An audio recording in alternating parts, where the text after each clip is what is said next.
Well, good afternoon and welcome back to the second hour of the show. My guest today is Gordon Duff, Senior Editor of Veterans Today.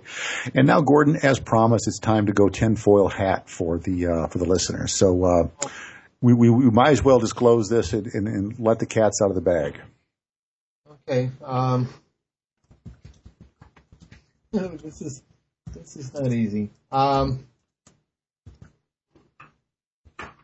Discussing what we is, a working group has been put together that involves individuals from major defense corporations, NASA, several U.S. and foreign intelligence agencies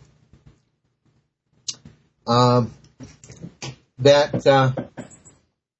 are tasked with, we can't call it a disclosure project. It's something we've gone well beyond this. There is more than minor reliable information, and this has come in particular. I've spoken about UFO issues several times, and I've also admitted that over a career working in intelligence, I have spent on let's say hard evidence of UFOs between 2 and 3 hours, 2 hours, I don't know.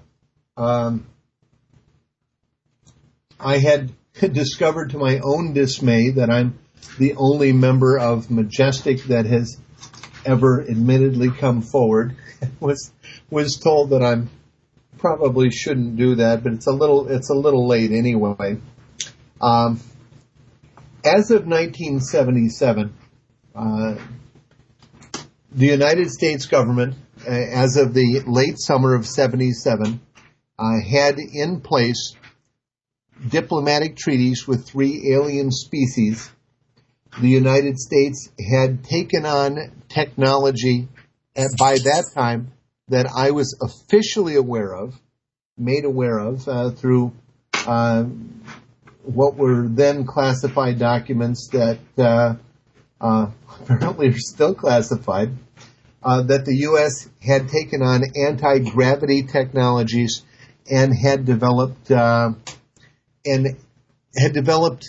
capabilities that didn't parallel what our current space program is, but in fact exceeded it, had developed energy capabilities that were in particular being developed at that time and soon afterward, that greatly exceeded even our nuclear capability, that energy weapons not only exist, but are deployed that make our largest nuclear weapons look like a walk in the park, that space weapons have long been deployed, not just nuclear weapons, but energy weapons, and that when President Reagan went before the United Nations and spoke in a speculative tone about the risks of what if an alien species were going to invade planet Earth, how would that pull us together, and how would that change the dynamic of how we all work together? And I'll see if I can dig that one up and play it while we're doing this. Well, Reagan was taken as though he were being he were casually suggesting this, and perhaps being few people had the currency to spend as far as popularity and credibility that Reagan had. He was a very popular individual. Well, Reagan was either talking out of one of his other orifices or understating an exceedingly serious problem that he was made aware of. Michael, while I searched YouTube, jump in. Well, Gordon, there's that's all what's happened in the past, and you and I have been having dialogue amongst ourselves and others about what is occurring present time. We one thing that the listeners are aware of is that during the late 1980s, the Star Wars project, as it was called, we spent trillions of dollars on that, and we're not showing any technology for it. Yet you and I both know that those technologies exist. They've been deployed, and they've been repressed and or withheld. I've got a 29-second clip. We'll see how close this comes. Perhaps we need some outside universal threat. I occasionally think how quickly our differences worldwide would vanish if we were facing an alien threat from outside this world. And yet, I ask you, is not an alien force already among us? What could be more alien to the universal aspirations of our peoples than war and the threat of war? That's that. We need some and I'm stopping that. YouTube has that wonderful ability to play continually. Some of the things that we have received multiple verifications on, and you can help fill in the blanks because we've been. We're starting with the mosaic, and a mosaic is made out of. I'm put in a position here. I'm talking to an audience on radio. I'm with Veterans Today. Veterans Today is not a publication intended for general reading.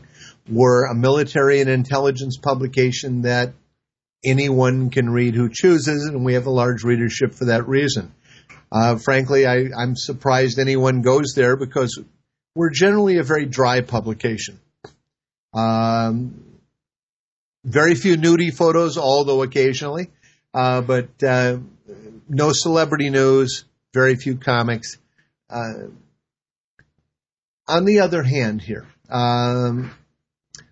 we've been made aware that the United States government has a series of technologies that it doesn't admit to. Among those technologies are not only the ability to build massive facilities underground, to drill underground at the rate of 7 to 10 miles per day, 40-foot tunnels, but we've had that capability since 1992, that the United States is honeycombed with a system of tunnels and underground bases,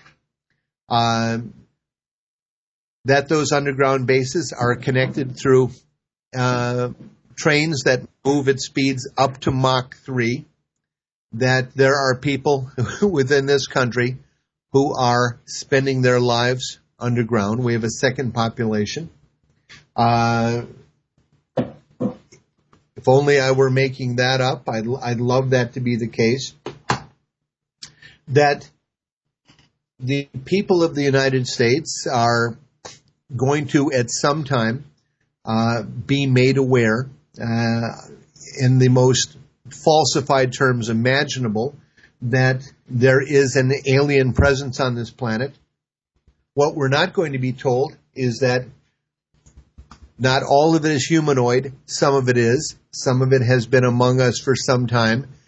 How many aliens are living on this planet, we don't know, but we know some things. We know that, for instance, the United States has a project going where the entire country is being carefully gauged as to what its ultimate agricultural productivity can be, whether the United States and other areas in the world are capable of increasing agricultural production tenfold in order to feed alien races that may bring to Earth tens or hundreds of millions of human beings by our standards, and in some cases, things that are very, very far from human beings at all. We know two areas in particular, that sub-Saharan Africa is being targeted for large-scale colonization.